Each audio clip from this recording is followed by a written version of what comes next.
Thank you, dear Swami, for blessing us with this wonderful opportunity to have a Sai Satsang with Brother Dhurjati this evening. We welcome you all wholeheartedly to this evening's Satsang. It is my honor and pleasure to welcome Brother Dr. Dhurjati Mudigonda. Brother Dhurjati is blessed to be born in the family of Swami's devotees for the last 5 decades. He was born to Srimati Haimavati and Sri Veerabhadraya Mudigonda. He joined Sri Satyasai Educational Institutions in 1982 for his 11th standard at Prashantinilayam. He continued his bachelor's degree in chemistry at Sri Satyasai Institute of Higher Learning and completed his post-graduation in MSc Chemistry in 1989. He later on received his doctoral degree in organic chemistry from Osmania University, Hyderabad, India. He currently manages an R&D group at a paper manufacturing company in Ohio. Brother Dhurjati learned to play veena under the tutelage of his father, and the same learning has given him a lot of opportunities to play veena in Swami's presence in Prashantinilayam. He was blessed with the opportunity to play bhajans on the veena in the divine presence of Bhagwan Sri Sathya Sai Baba. He was also part of the orchestra that accompanied various professional musicians visiting Prashantinilayam. Brother Dhurjati has served in various roles at Columbus Sai Center and also as the regional devotional coordinator for Region 5. He lives in Columbus, Ohio with his wife Rajalakshmi and children Sai Gayatri and Pranav Sai. Sai Ram, Brother Dhurjati, we welcome you wholeheartedly, Sai Ram. Sairam, Sairam. Sairam. So, pranams at Bhagavan's lotus feet. I want to first of all thank uh, Brother Sai and our Dr. Vijay Krishnamurthy and all the other Sai family members there.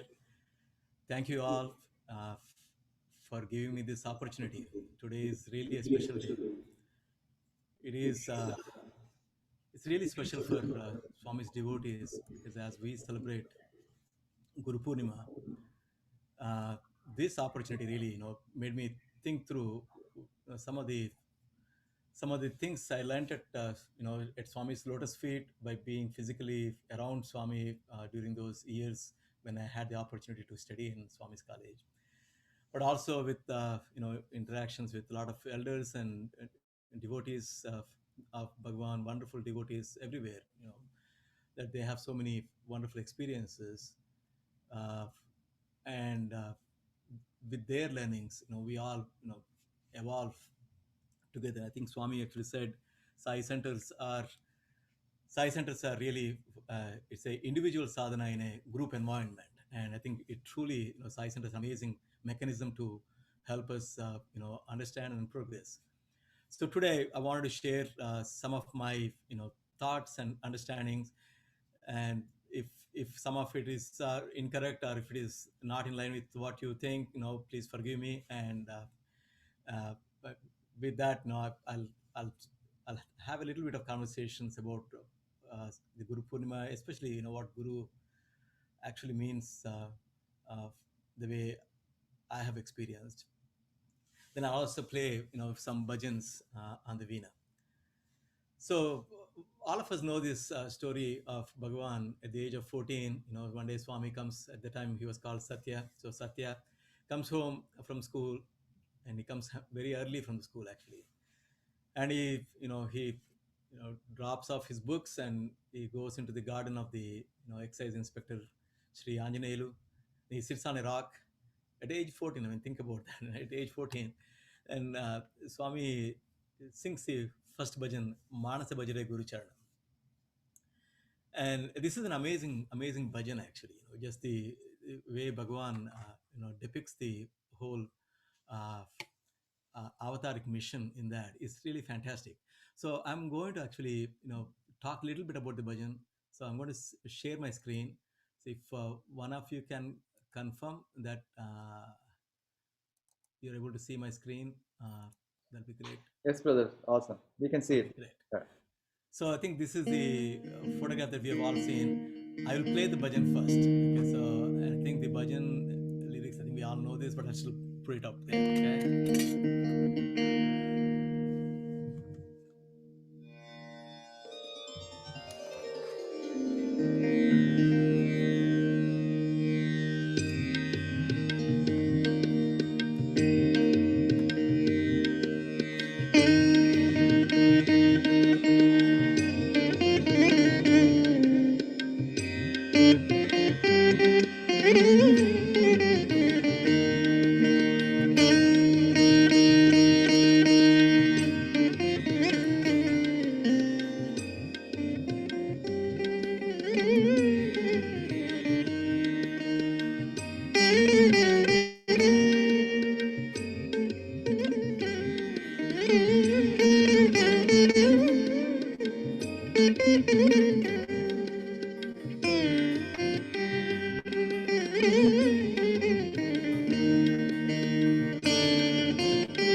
So this this bhajan is such a beautiful bhajan. My father actually talked about this, and I learned from him the meaning, the at least the inner meaning of this whole bhajan. I mean, Swami comes and sings this bhajan when he was 14, and it's a beautiful bhajan, obviously. And so it starts out with Manasa Bhajare Guru Charanam. See how amazing, Swami is as a guru. I mean, he's beyond the gurus actually. The Sadguru that we don't even really. I don't think we can ever deserve a Sadguru like Swami. Of how much ever you really do good karmas to really to have the Lord of the Lords as your guru is an immense blessing and grace, and there is no reason for that. I mean, there is no hetu, there is no karana for that. And I mean, Swami sings that in, love is my farm. He says there's no reason for love, there's no reason for grace either. I think Swami, blesses all of us with that enormous grace of being the Sadguru that he is. So, and and in this bhajan, Swami starts with the Manasa Bhajare Guru Chanam. So it really is amazing because the first word is Manasa. So Swami puts the emphasis on the mind. So he has come to help our to reform our mind really, to help us reform our minds, so to speak. So Manasa is the mind, he's saying. So he says Manasa Bhajure. So Bhajure is you worship the Guru Charanam. So Guru Charanam, again, when we think about, we all do namaskarams to, uh, our elders, and also certainly spiritual masters, and in our case, the Lord of Lords, Bhagavan Swami's lotus feet. We do namaskaram, and we worship his feet. I mean, what does feet really, stand for? When you think about that, feet is something that you stand on. So one explanation, there are so many different ways to understand this, but one explanation is that when you say you worship somebody's feet, it means that you are actually going to worship what they stand for, because that's what they stand on.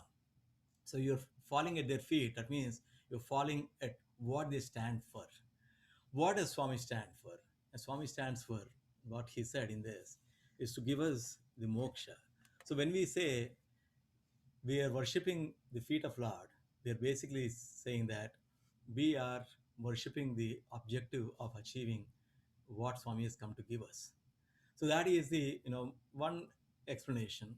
There obviously there is multiple, and then the other most important one would be surrendering to the feet of Lord. One way it is also surrendering our ego at the feet. When you bend, you're obviously saying that I am your dasa, your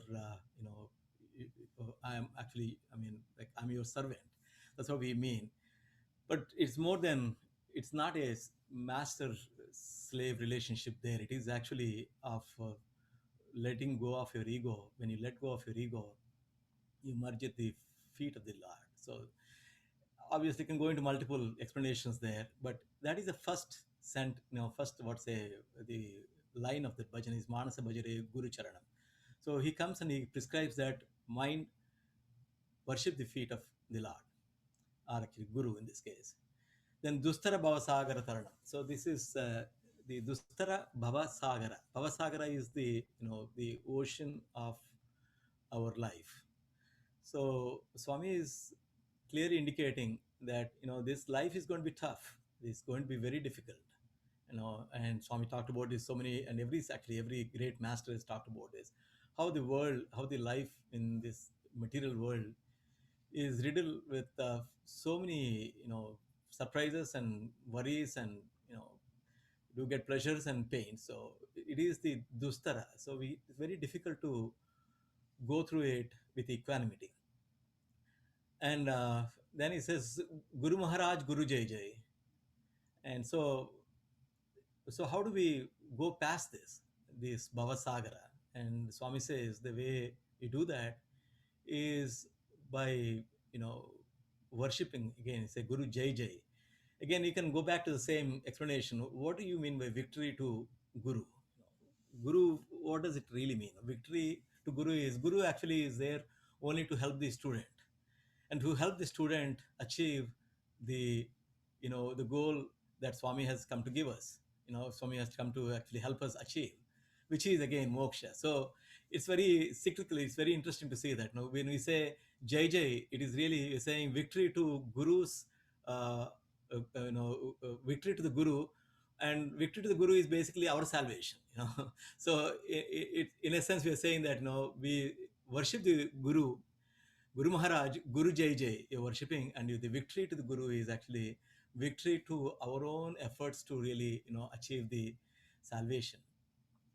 Then Swami actually is out of immense kindness. He comes and tells us, Sainada Sadguru Jai Jai. So we don't even have to, go and start reviewing who are all the gurus and how do you rate them, which guru is better than other. We don't have to do anything. Swami has come here to tell us that Sainada is the Sadguru. It's an immense grace that he has showered on us. Because for us to really understand God, our Guru, unless you are greater than the Guru, unless you have higher abilities than the Guru, it is very difficult for you to review or ascertain that somebody is actually a great Guru. For you to ascertain somebody is great, you got to be at least as good as them, if not better than. If you're at a much lower level, you couldn't really review that. For example, if you want to go and talk about some great scientist, and we barely know anything about science, how do you go and ascertain that somebody is a great scientist? You got to be having the qualification. So out of immense grace, Swami comes and says, Sainada Sadguru Jai Jai. Then what does it mean? So Swami, when he said, how do we go past, how do we go about achieving? We already said here, now we Swami has come to give us something that is our salvation. How do we go about achieving this? In the next line of the bhajan, Swami says, Om Namah Shivaya, Om Namah Shivaya, Om Namah Shivaya, Shivaya Namah Om. See, there he actually gives the Panchakshari mantra, mantropadesha to everybody. And he gives the Om Namah Shivaya, the Panchakshari mantra, which is, when the Lord himself is giving us, just like the Gayatri. It is not the text that is important there. It is actually the power that is behind the mantra that is actually transferred into every devotee when he is giving that mantropadesham there. Om Namah Shivaya, Om Namah Shivaya, Om Namah Shivaya, Shivaya Namah Om. Then he says Arunachala Shiva, Arunachala Shiva, Arunachala Shiva, Aruna Shivam. This is actually interesting stuff, because when you think about it, Swami, sorry, I want to go to the next slide. Give me 1 second. I thought I know how to do this. There. So this Arunachala coming into the first bhajan of Swami is very, very, very interesting. Because seemingly it's not like Arunachala is close to Puttaparthi, but Swami still mentions Arunachala in the first bhajan itself. So first he gives the Om Namah Shivaya, which is the Panchakshari. Then he says Arunachala Shiva, Arunachala Shiva, Arunachala Shiva, Aruna Shiva Om. And this is something that in our texts they talk about this. Tiruvarur Jananam, which is if you're born in Tiruvarur, or I think the next one is Chidambaram. You if you have the darshan of the Chidambaram, or Smaraneti Arunachalam. So just the mere remembrance of Arunachala is actually the way to achieve salvation. So sorry, I can't see on my screen too well. I hope you guys can see. But Yeah, we can see, brother. It okay. says Tiruvarur Jananam Darshanat Abrasadasi, that is Chidambaram. And then Kashyantu Maranam, Chidambara Darshanam, Jananat Kamalalaye, Arunachala Smaranam, Smaranat Arunachalam, Iti Mukti Karanam, Maranat Kashyantu Muktihi. So it's these two are two different verses, and bottom line there is these are all part of the texts which tell you that if you leave your body in Kashi, or if you're born in Tiruvarur, or if you leave your body in Kashi, which many of us are actually maybe familiar with that.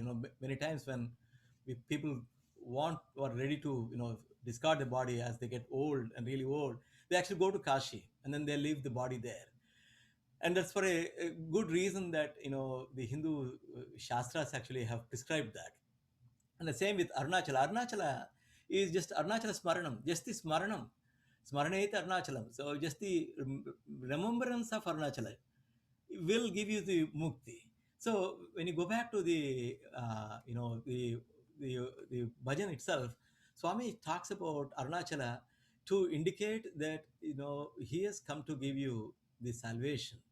And when we say, but what does salvation really mean? And that is the last line of the bhajan there, which is sorry, I think I know. I may have to. I have my laptop a little far up, sorry. So the last one is the Omkarambhava, Omkarambhava, Omkarambhava. So this is a very beautiful, because our Srushti, our creation is supposed to have started with Om. What does salvation really mean is actually going back to your home, which is the Omkara itself. So within the first bhajan, Bhagwan, actually it's amazing how for Swami has uh, packed the whole mission for his avatar in that one bhajan that he gives uh, as a actually a plan for his avatar. So I'm going to go back to.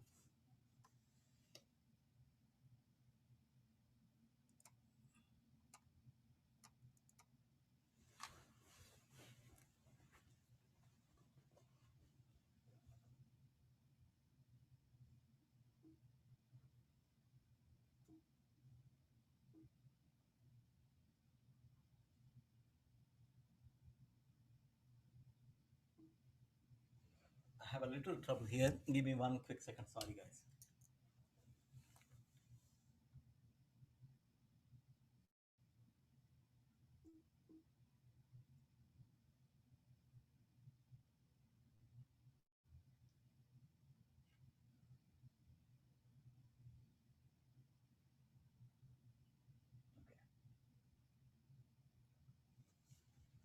Sorry about that.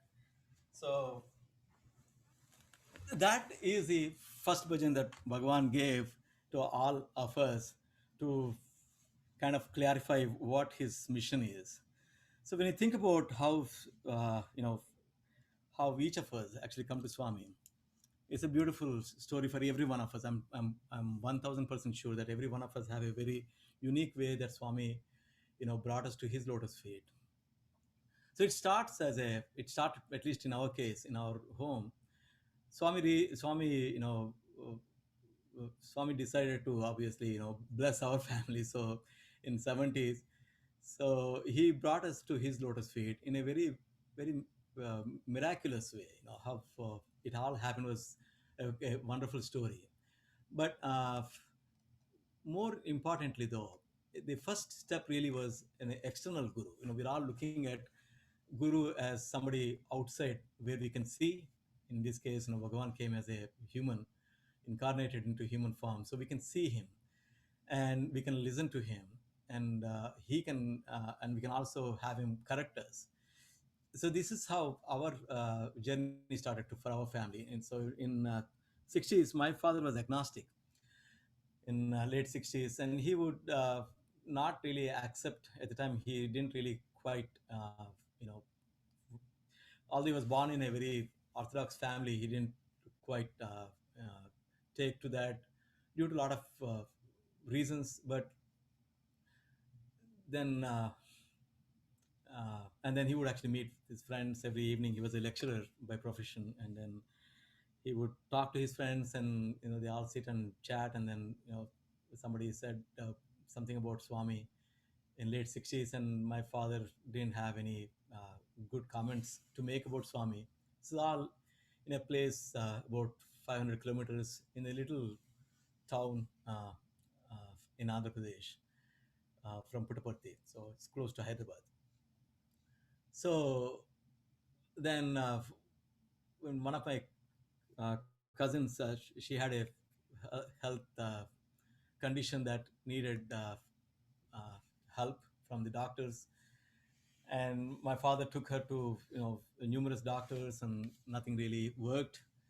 And somebody said in I think late 60s, maybe 69 or 70, somebody said, why don't you try going to Puttaparthi and then see if maybe Sri Satyasai Baba Garu can help you. So the family, we all went in 71. I was 3-year old at the time. So that was my first visit to Puttaparthi. Don't remember much other than Swami just patting on my cheeks. So that's the first memory of for me of seeing Swami.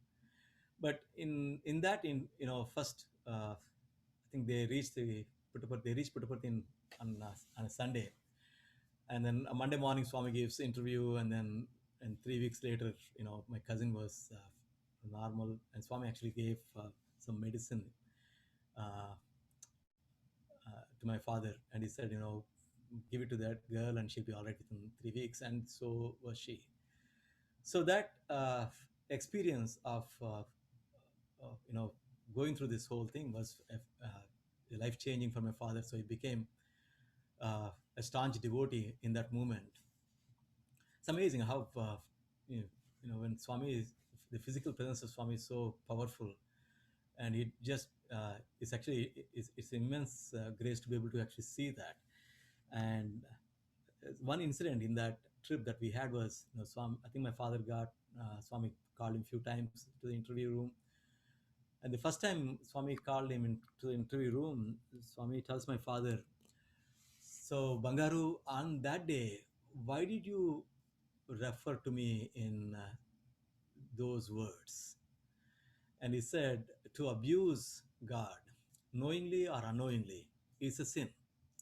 He said, "If you put your finger into fire, knowingly or unknowingly, it'll still burn." It's the same with God. So it's actually a lesson beyond just the Swami, because when you think about it, Swami is in everything and everybody. It is it's being judgmental of anybody is something that we should avoid, because it can actually cause us a negative, a bad karma really. So that's how, I mean, and my father was actually puzzled, because how did Swami come to know about a little conversation he had uh, in a little town where I don't think there were even telephone. Maybe they had one telephone in the town at the time, if there was even one. How did Swami even know? And so in this case, and then Swami told my father, to start doing a spiritual sadhana. So my father used to, when he came back from Puttaparthi, he would sit in the puja room and he would do meditation for hours actually. And then we had everyday Nagar Sankirtan, and the whole family was in everyday bhajans, everyday Nagar Sankirtan. It was just beautiful, just beautiful, early years for me. The whole town actually was filled with Swami's devotees. It was just fantastic actually. And his grace is also, it's amazing. It's amazing how it's all cyclical. When you when you develop faith, you access a lot of grace, because Swami said his grace is there on every one of us. But you access grace as your faith deepens. And so in that village, actually say in the town that we were, there were innumerable miracles that happened actually.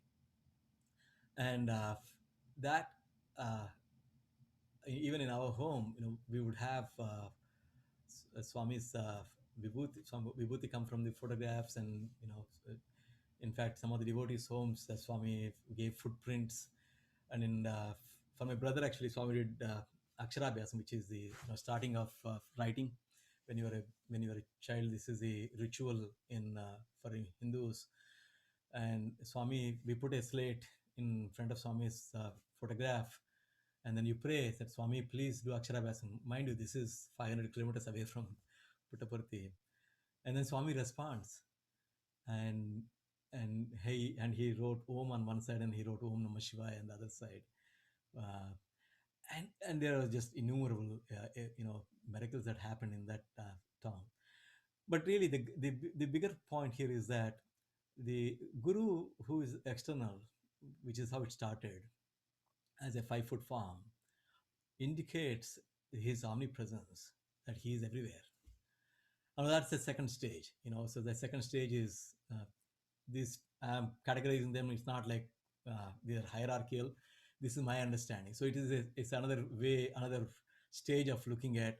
So from the external 5-foot form where you go physically and then you worship, you suddenly realize that, but this Swami is everywhere. He knows everything, and he gives the proof. In fact, my father, when he went back after the first trip, and Swami gives him an interview, and he says, "Bangaru, why are you sitting for 5 hours in the puja room?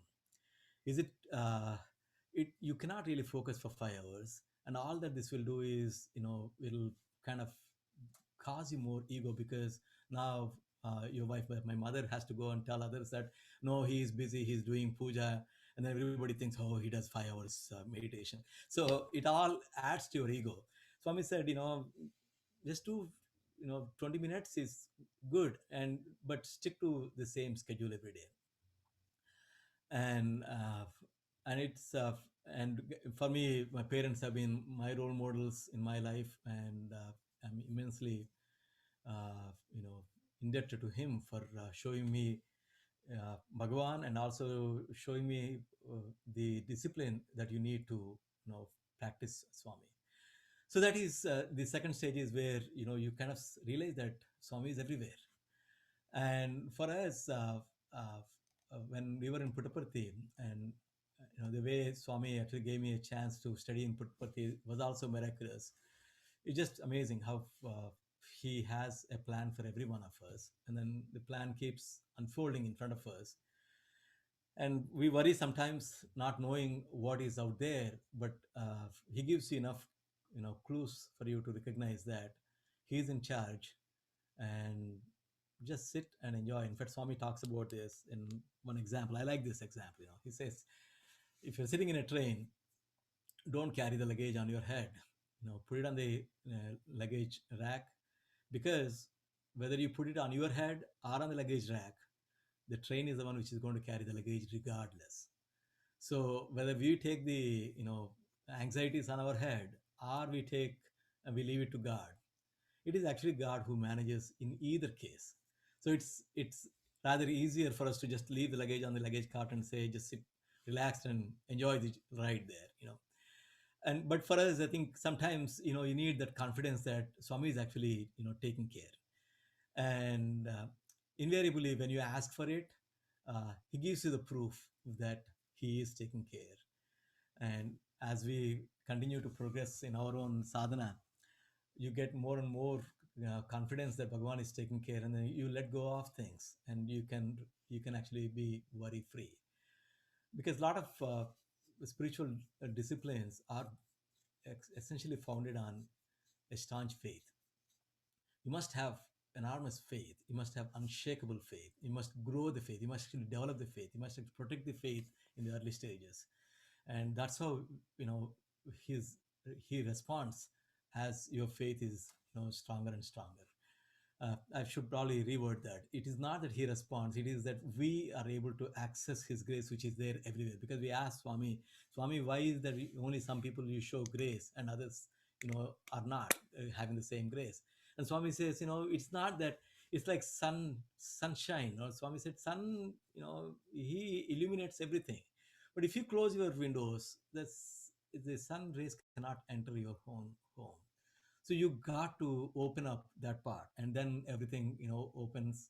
The sun actually sun rays enter your home. So this is one aspect of Bhagwan being omnipresent, and also in the physical form. uh, Puttaparthi was very interesting for us as students in 80s. Swami spent a lot of time in the veranda between the interviews. Swami would come out and then talk to students, and just beautiful though. I mean, as I said, we couldn't deserve what Swami gave with whatever karma we did, but it is a blessing that you hold on to, because you just had the uh, Swami just gave you without even you deserving it. That's how I feel about that. And then and in every small little conversation Swami used to have, he would invariably take it back to a spiritual lesson, including small. I'm sure a lot of us have heard, when Swami asks, "What's your name? Where do you come from?" Then and especially primary school children used to say, "Swami, I come from you," and then Swami would actually, see how beautifully, these children are, talking about the uh, how we all come from the God. So in every little conversation, Swami would talk about a spiritual truth. Uh, it's not that Swami didn't talk other than that. There would have been 100 different incidents where Swami probably said, "Oh, bring mangoes" or whatever. I mean, there is certainly there was conversation, but when he actually when he actually stood among students and had a conversation, most evenings Swami would give you profound truths. One time Swami asked me, "What's your name?" And I said, "Swami Dhurjati." And Dhurjati, was a Telugu poet uh, in Sri Krishna Devaraya's, centuries ago, uh, Krishna Devaraya King's court. And he was a great poet, and my father named me after him because my father is a Telugu scholar, a Telugu literature scholar. So he named me after the poet.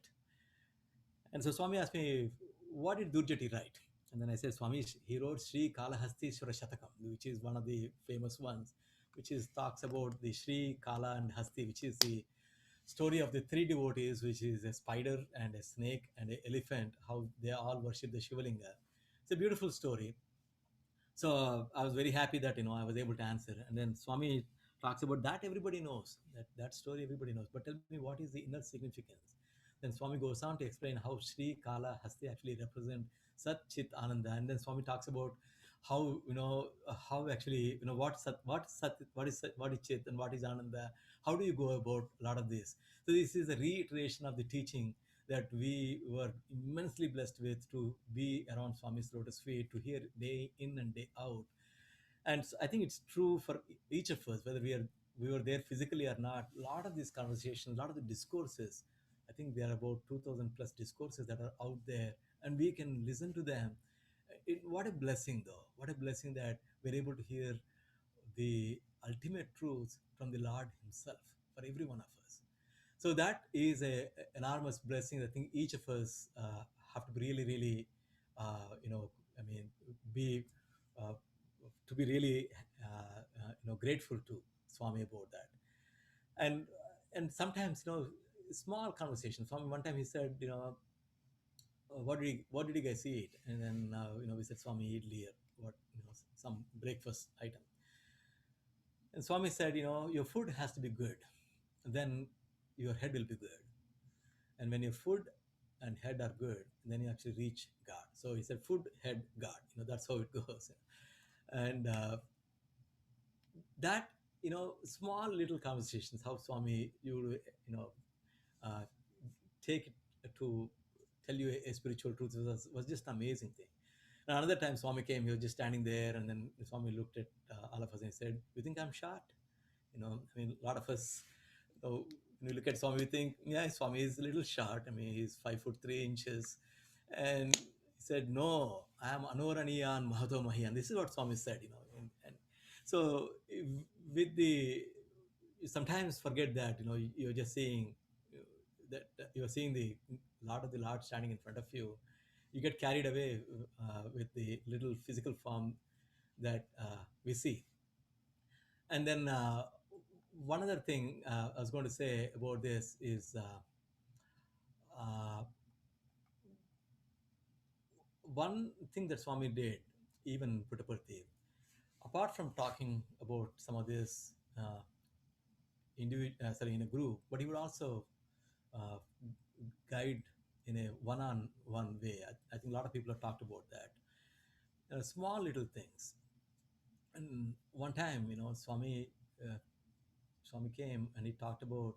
So he was standing in front of me in the just before the bhajans, and then now I didn't know what I'm supposed to do, because when Omkar, when the bhajans start, with the three Oms, you we close our eyes, because we are. In fact, we do that even when you go to temples. We close our eyes. We close our eyes because we see the Lord outside. Then we are actually seeing the Lord within us by shutting our eyes off, because that's where you could actually, it's a symbolically we're saying that now I'm looking inwards to see the same Lord who is out there also within me. So Swami is standing in front of me, and I thought, okay, now Swami is standing in front of me, I'm just going to keep my eyes open and then keep seeing Swami. Then Swami said, Tunapota, close your eyes. So he said, close your eyes. And then and I closed my eyes at the time, and the message there was that even though there is physical Swami standing in front of you, you must access the Swami within you. even when we were in the physical presence of Swami, Swami was actually guiding us on that aspect of reaching out to the Lord, the Guru within us. Now, this is what I think as the kind of the third uh, phase. Don't get me wrong, I don't know how to really categorize them, but I'm just saying it for the sake of conversation here. I don't know if they're really phases, but when you think about it, you see physical Swami, then you say, oh, Swami is everywhere. Then you suddenly realize that, but that Swami is within us. In fact, that is the Guru that we are all trying to access, because that is the one-on-one Guru that we are all trying to access. That Guru is within us, and that Guru is within us. In fact, if you see the uh, Dakshinamurti, when you talk about Dakshinamurti, he is in silence, and then he has got disciples in front of him who are also silent. And Dakshinamurti uh, communicates or teaches the jnanam to the wisdom. He shares the wisdom to the disciples in perfect silence. You come back and think, how does that work? How could that work? I mean, how do you communicate in silence? And this is where I think when you think about it, when you access the Guru within you, there is no word, because the Guru actually occupies you. Become the Guru becomes with you, you become one, and then the Guru's knowledge becomes yours. That oneness is what is the Guru out of immense kindness gives us. And as we start our inward journey, as we go towards internally looking at, I know your center had wonderful satsangs with Sanjay Mahalingam. I was watching some of those videos, and very beautiful actually. And Swami talks about this in Jnanavahini. There's so many paths, and there actually are not really separate. It kind of feels like, oh, Jnana Marga is separate from Bhakti. They're not really. And also same, like Navavida Bhakti, we'll think, oh, this is Dasyam is different from, Atma Nivedana. I mean, we think they're all different, but they're actually not. I mean, they're in some cases it's actually evolution to the stage of Atma Nivedanam, to going through various stages. Kasturi Garu wrote about this beautifully about Navavita Bhakti. But my point is that there are various ways for us to go after in the inward path. That sadhana, that discipline is extremely important. We commit to that for our own sake, really. In fact, Swami is, we say, oh, we're doing this for Swami. I mean, Swami really doesn't need anything. All that Swami he needs is to take what he came to give us. In fact, actually, it's very interesting. Swami's interview room used to be called Wish Fulfilling Room, Korikala Gadi. So he could go there and we would fulfill your wishes. And it's very interesting because Swami says, sealing on desires, you shouldn't really, ask for anything. But at the same time, he actually came to, fulfill our desires. So we learn how to ask, even if it is material, because he fulfills them. Then he'll, uh, you know, bless us so that we'll ask what he came to give. So to learn to ask is important too, and then to learn to receive also is important, both of them. So this is a very beautiful journey with Swami. So and so that's one aspect of Bhagavan that I wanted to share with you all. Today's Guru Poornima day. I don't know what time it is. Oh, 6:45. So how much time I have, Vijay or Sai? 15 more Whether we minutes? can go to 7:15, we can go. Yeah. We have- 7:15? Okay. Yeah. Okay, sure. We'll have to- And Okay. are you sharing your PowerPoint now? We are not seeing your PowerPoint at No, this I'm point. not sharing my Okay, PowerPoint I yet. just wanted to make sure. Yeah. Okay. Yeah, sure. Yeah. Okay. So yes, Okay. I think I have a little challenge trying to share that, so I'm just going to Maybe stay in away the from that. maybe in the end you can because you had the Aksharabhyasam pictures and stuff. Yeah, you're right. So I can show that. Yep, sure. The end at the end we can show that. Yep, I'll do that. Okay. Thank you. Sure. Bye. Yeah. Thank you. Then one other thing I wanted to mention was the Guru Purnima day is actually another very significant day in this avatar, because Swami in 1963 he I think about 8 days prior to the Guru Poornima, Swami takes on uh, a paralysis stroke from a devotee. And Swami talks about that in the discourse there.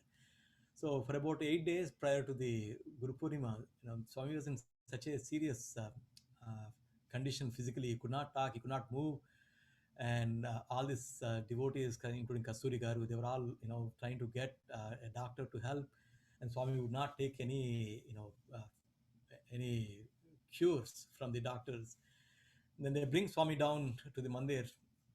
We can read this in Satyam Shivam Sundaram and also in other places too.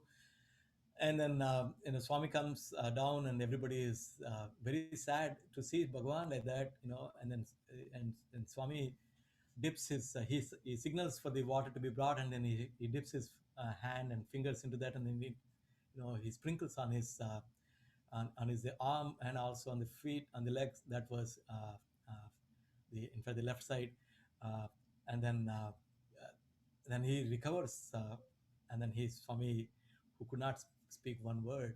It's a public miracle on his body. I think that's probably the only one we actually have seen where Swami cured himself miraculously like that.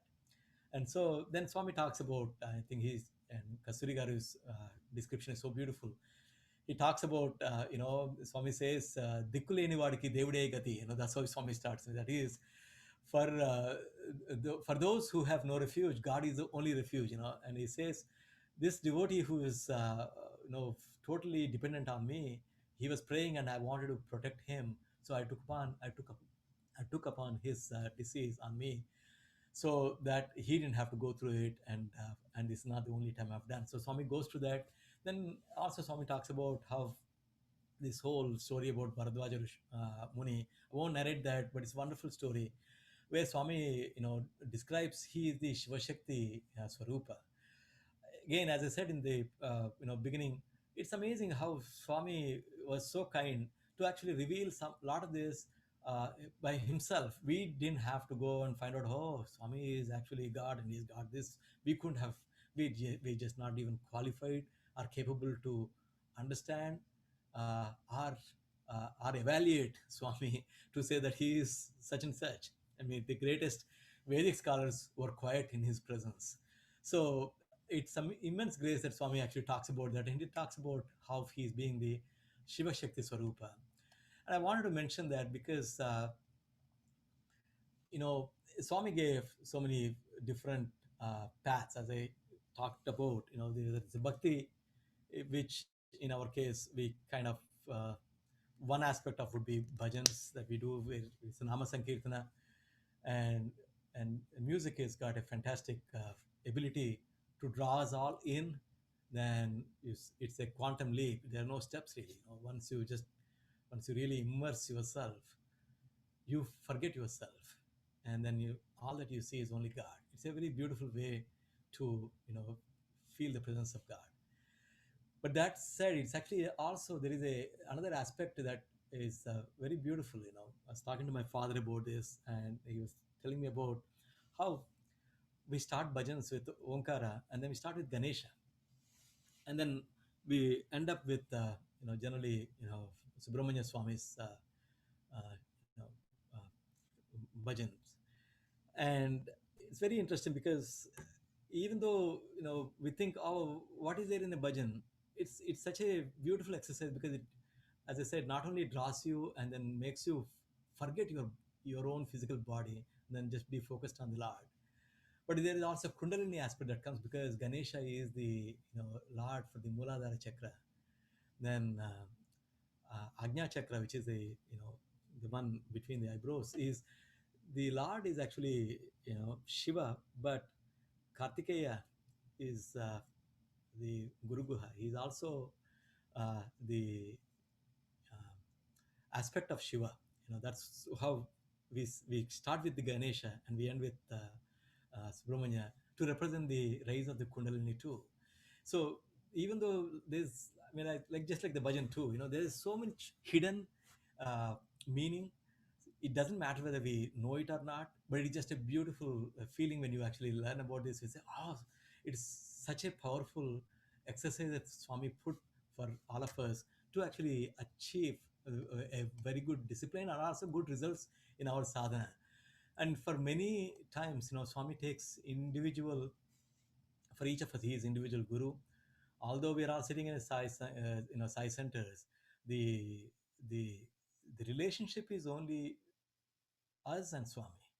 There is no intermediates in this. I mean, lot of these talks that people give, lot of things that we read are good for us to feel encouraged to do something. But when we start doing, it is only one-on-one connection, and then Swami finds a way that is uh, magical for each of us. How he reaches out, you know, to to keep progressing. And and in the same way as I said about bhakti, and with jnana, which we equate to learning generally, I think it is much beyond that. But generally we say, okay, listening to Swami's discourses. But in Puttaparthi, Swami had a very strict, or I shouldn't say strict, but very good structure, where there was Brahma Sutra Paranam in the evenings in our days. And then Swami gave lectures on Bhagavad Gita continuously for about I think about 18 days or so. Uh, and then as I said, his own conversations, every little thing, Swami would actually somehow take it back to the spiritual roots to talk about that. And in terms of the the karma marga, as I said, these are all together. But even Puttaparthi, Swami talks about this in great details. It is not that you have to do something physically to to be called as seva. The seva, Swami says, just praying for others is also seva. Do what you can, but most important thing is to do in the spirit of what Swami said, which is the seva is really, think about it. If God is all powerful, do we think that there is really a need for us to get involved and then help some homeless person? No, there is a plan that God has, and the homeless person is going through his own karma. It is not that he is helpless and we got to help them. It is really that we have to use the opportunity so that we can improve ourselves and see the God within everybody. And that's all it is, really. We are not really in a hierarchically different levels, no matter what our physical and materialistic levels are. It really is your spiritual practice. That's all is a seva for. And if you don't do seva properly, it'll actually contribute to your ego, which becomes an obstruction too. So you got to be really careful with every one of them. Even bhajans are like that. Even playing veena is like that. In fact, I had started developing out of ignorance, a lot of arrogance about, oh, I can play well, because one of the celebrity singers told Swami that, oh, Swami, your veena well plays well. And then Swami talked to me next. I mean, he didn't talk to me, but he came in front of where I was sitting. Then he said, "Do you know son?" And this is the our sun son. And everybody said, "Yeah, Swami, we know son." Then Swami says, "If you stand in front of the sun, and the sun is behind you, everybody who is seeing from that side, they think this effulgence is yours. But the moment the sun moves away, there's nothing there, just darkness." It was such a beautiful message for me to understand. Every skill, every talent that we all have, especially me, is a blessing of His grace. There's nothing to be proud of it. Our role is to enjoy it just like everybody else. We are also witness to the beauty of that skill or that talent. You should become the witness. Then it just becomes a beautiful, enjoyable, journey for all of us there. So with that, I'll play a few bhajans. I think, yeah, I have about 20 minutes there. I'll play a few bhajans that are dear to me, and I'll play some guru bhajans, and I'll try to play one of the old aratis in the end.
Play.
Yes, Sairam brother.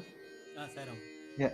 Yeah, I'm going to play maybe 2 bhajans and we can probably wrap up with that. Sure. 2, 3. Good. We are enjoying. we are in a meditative mood already. As soon as you started alap for Amaruna Ramana, we went into meditation. Oh, sorry. I prepared more bhajans than Yeah. what I can No, play please. today. We are. So it's good. We love to hear. We love to hear. Thank you. Thank you. So there's one old bhajan that I heard on radio side, and I was not aware of it until recently. I'll play that. Okay. It's actually,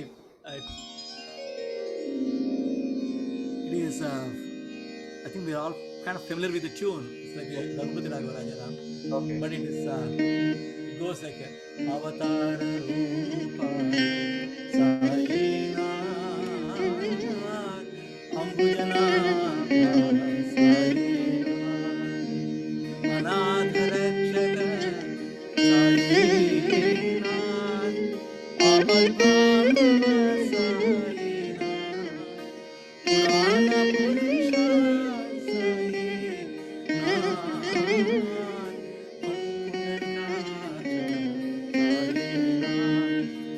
same as Raghupati Raghava Raja, but I'll play this bhajan. Okay, sir.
So there's one last bhajan I'll play.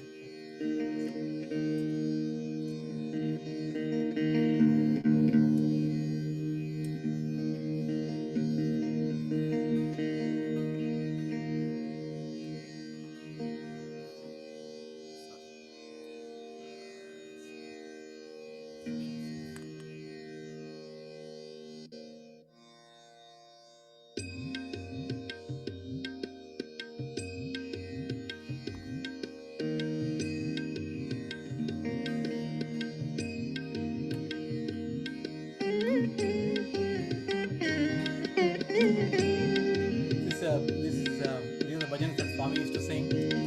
Start with Om Shri Ram Jai Ram. Om Shri Ram Jai Ram.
With that, I think it's 7:15 right now. So with that, I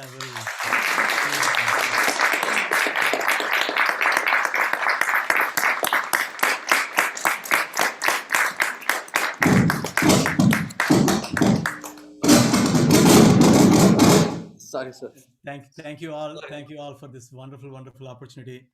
It was a great recollecting some of the incidents that I was blessed to witness in Swami's physical presence, and also reflect the whole aspect of Guru on this wonderful holy occasion of Guru Poornima. So thank you all for that opportunity. Thank you, Sai Ram. Thank you, sir. Thank you so much, Brother K. Do you mind showing the PowerPoint? Yeah. Sorry, I think you're muted. You're muted.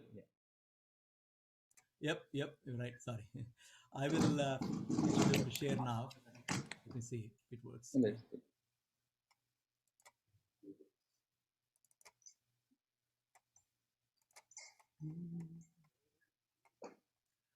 you see the screen? Yes, we can see. Yeah. Okay, that's good.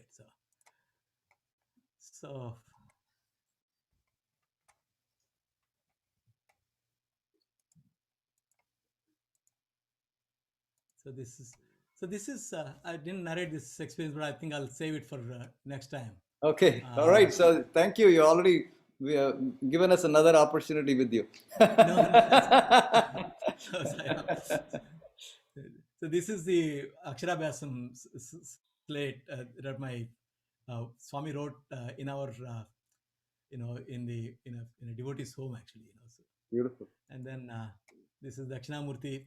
I wanted to show this, but I didn't want to switch at the time. Yes. And this is on, as you know, this is in front of the higher secondary school. It's always very interesting to see how symbolic a lot of these, images that we have in Puttaparthi. This is Bhagavan's. I like this video. I mean, photograph. So I have another incident to narrate, but I will save it for next time. Okay. These are some photographs where I was with Swami.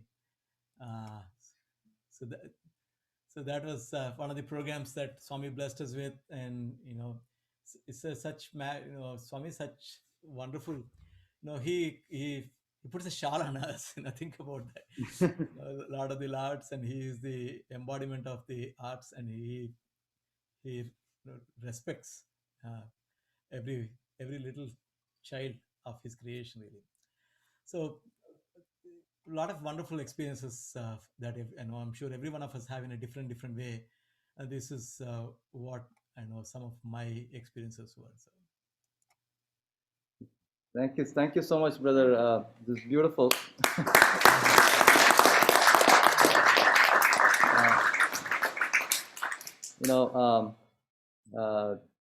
It's. I know you're busy and a lot of things happening around, but we are really blessed to have you here amongst us to share Swami's message for us on Guru Poornima Day. And actually, yesterday you were planning to do only bhajans, just do only bhajans. And I said, you are Swami for us speaking today. And definitely Swami spoke to you. I wish you can watch the Zoom recording. Your shadow behind the way of lighting, and it almost it's the halo was like Swami's shadow and Swami speaking through. Yes, so please, I'll we should go back. It's very beautiful, and thank you so much. And you showed us the meaning of the bhajan. We sing almost every bhajan day or several days. Many of us hum this bhajan, Manasa Bhajare Guru Chanam. You showed us a very beautiful meaning. What a profound and wisdom hidden in this bhajan. And you showed us the meaning of this mind and how it is connected to Arunachala and how to get rid of this mind through the Panchakshari and just thinking of Arunachala. So that was beautiful, and definitely, having you with us, your experiences with Swami brought us that external Swami to us. And then with the miracles, we could experience the omnipresence. In fact, you are at home, but here with us, with so many in Syracuse, in Buffalo, you are at this point omnipresence. You're sharing Swami's omnipresence. So you showed us that. And then finally, when you played the bhajans, I think it struck a note, fun apart. It just resonated inside. There is something about, yes, Brother Sanjay talked to us about eye meditation, and we do that many times in our center. But we don't need anything else if we can hear your bhajans, hear your veena. So it is a direct something. There is something which closes our mind. The manasa is shut down at that time, and we are able to connect. We are all becoming one at that point. So you showed that also to us. We can't have any better Guru Poornima than this beautiful Guru Poornima you have shared with us. Thank you so much. Sai Ram. Thank you. Thank you.